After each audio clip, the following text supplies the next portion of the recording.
Have you ever felt led by God to do something pero parang hindi mo maintindihan? Parang, Lord, sure ka ba? Parang ang labo naman nito. Sometimes God calls us to obey even when it doesn't make sense, even when it's uncomfortable, even when it goes against our own logic or plans.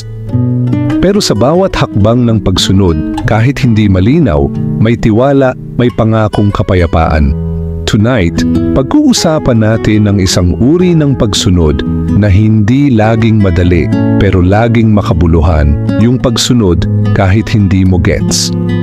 Heavenly Father, salamat po sa gabing ito. Thank you for the quiet moments where we can pause, reflect, and listen to your voice. Lord, maraming bagay sa buhay ang hindi namin maintindihan. Mga tanong, desisyon, at direksyong minsan ay parang hindi tugma sa plano namin. Pero ngayong gabi, turuan mo po kaming magtiwala. Turuan mo kaming sumunod kahit hindi malinaw, kahit may takot, kahit may pag-aalinlangan. Holy Spirit, be with us now. Buksan mo ang aming puso para marinig ka. At habang nakikinig kami sa inyong salita, palitan mo ang duda ng pananampalataya at ang pagkalito ng kapayapaan. Ito po ang aming panalangin sa pangalan ni Jesus. Ang pagsunod kahit hindi ito naiintindihan. Kawikaan 3:5-6, magtiwala ka sa Panginoon ng buong puso at huwag kang manalig sa sarili mong pangunawa. Alalahanin mo siya sa lahat ng iyong ginagawa at itutuwid niya ang iyong mga landas. Kung tagasunod ka ni Jesus, tinatawag ka niya sa isang buhay ng pagsunod, hindi lang kapag madali, kundi lalo na kapag mahirap. Yung ayaw mo pero kailangan mong gawin. May mga pagkakataon na ang pinapagawa ng Diyos ay parang kakaiba sa paningin ng iba. Parang hindi praktikal, hindi logical, o kahit minsan nakakahiya. Minsan din walang saysay sa pananalapi. Parang lugi ka, parang hindi wise. At may mga pagkakataon din na hindi mo talaga nauunawaan ang kalooban niya.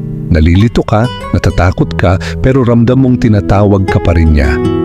Pero ito ang totoo, ang pagsunod sa Diyos ay hindi palaging komportable, pero ito ay laging makabuluhan. At kapag pinili mong sumunod, kahit hindi malinaw ang lahat, may kapayapaang dumarating na hindi kayang ibigay ng mundo. Sabi sa Lucas 5:4-5, pagkatapos magsalita, sinabi ni Jesus kay Simon, "Pumalaot kayo at ihulog ang inyong mga lambat upang makahuli ng isda."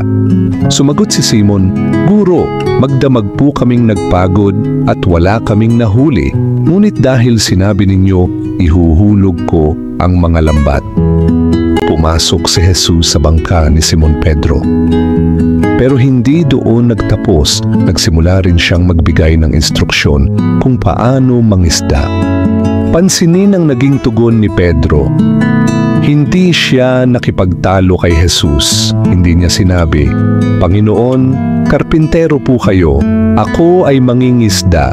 Wala pong isda ngayon. Bakit po kayo nagbibigay ng payo?" At hindi rin siya nag-atubili. Nang sinabi ni Jesus na pumalaot, hindi niya sinabi, "Mag-meeting muna tayo, pag-usapan natin ito," o "Pagod na po kami." Ano ang ginawa ni Pedro? Sumunod siya kay Jesus ng buong pagtitiwala at walang pag-aalinlangan. Hindi ko alam kung ano ang ipinagagawa sa iyo ng Diyos ngayon, pero ito lang ang masasabi ko. Ang hindi pagsunod ay laging may kapalit, at kadalasan, ang nawawala ay ang pagpapala. Pero kapag sinabi mong, "Panginoon, hindi ko po ito naiintindihan, pero pipiliin kong sumunod sa inyo kahit ano paman," mararanasan mo ang buhay na may layunin at kapayapaan. Hindi kailangang maintindihan mo lahat ng kanyang utos.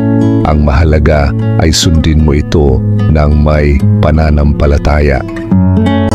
Tulad ng sabi sa Kawikaan 3:5-6, magtiwala ka sa Panginoon ng buong puso at huwag kang manalig sa sarili mong pangunawa. Alalahanin mo siya sa lahat ng iyong ginagawa at itutuwid niya ang iyong mga landas. Mapagkakatiwalaan mo ang Diyos hindi dahil lagi mong nakikita ang ginagawa niya, kundi dahil kilala mo kung sino siya, mabuti siya, tapat siya, at hindi siya nagkakamali. Minsan hindi mo agad makikita ang dahilan kung bakit niya tinuturo ang isang direksyon. Hindi mo agad mararamdaman kung bakit kailangan mong maghintay o bakit kailangan mong isuko ang isang bagay na mahalaga sa'yo. Pero kahit hindi mo pa alam ang bakit, sigurado ang sino. Pwedeng hindi mo makita ang kabuuan ngayon, pero nakikita niya ang buong larawan at habang nagtitiwala ka sa kanya, dahan-dahan niyang itinutuwid, itinatama at inaayos ang iyong landas tungo sa kapayapaan, katuparan at kalooban niya. Kaya kahit hindi mo makita agad, pwede mong sabihing, Lord, I trust you.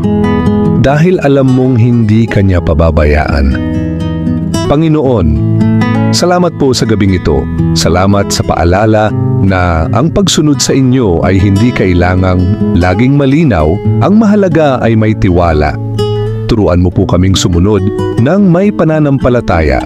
Palitan mo ang takot namin ng kapayapaan, ang pag-aalinlangan ng pananalig at ang pagkalito ng pagtitiwala sa plano mo. Tulungan mo po kaming mamuhay hindi ayon sa aming sariling unawa, kundi ayon sa iyong kalooban. Ito po ang aming panalangin sa pangalan ni Jesus. Amen. Kapatid, kung nakarelate ka sa mensaheng to, huwag mong kalimutang i-like, share at mag-subscribe para mas marami pa tayong mapalakas gabi-gabi. And if you're in a season of uncertainty, i-comment mo lang below, Lord, I choose to trust you. Let's walk this journey of faith together. Hanggang sa muli, kapatid. God bless you. Shalom. Shalom.